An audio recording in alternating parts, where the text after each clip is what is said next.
தமிழ்நாடு சமூக நீதியின் பிறப்பிடம். கடந்த 5 ஆண்டு காலத்தில் இந்த திமுக அரசு சமூக நீதியை 100 அடி ஆழமான பள்ளத்தை தோண்டி அதில் முழுமையாக புதைத்து விட்டது. அதற்கு தமிழக மக்கள் நிச்சயமாக முதலமைச்சர் ஸ்டாலின் அவர்களை ஒருபொழுதும் மன்னிக்க மாட்டார்கள். மாறாக கடந்த 6 ஆண்டு காலத்தில் இந்திய அளவிலே சமூக நீதியில் 3 பெரிய சாதனைகளை செய்திருக்கின்றார் நம்முடைய பாரத பிரதமர் மரியாதைக்குரிய நரேந்திர மோடிஜி அவர்கள்.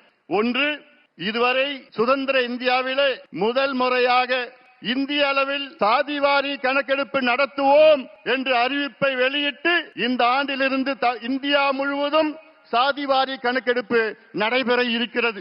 கடைசியாக இந்தியாவிலே சாதிவாரி கணக்கெடுப்பு நடத்தியது வெள்ளையர்கள் காலத்தில் 1931 95 ஆண்டு காலத்திற்கு முன்பு நடைபெற்றது. அந்த பழமையான தரவுகளை வைத்துத்தான் இந்தியா முழுவதும் இடஒதுக்கீடு நடைபெற்று வருகிறது. அதை மாற்றி அமைத்து நவீனமான ஒரு இந்திய அளவிலே சாதிவாரி கணக்கெடுப்பு நடத்துவோம் என்று அறிவித்த பிரதமர் நரேந்திர மோடிஜி அவர்களுக்கு எங்களுடைய பணிவான நன்றிகளை தெரிவிக்கின்றோம்.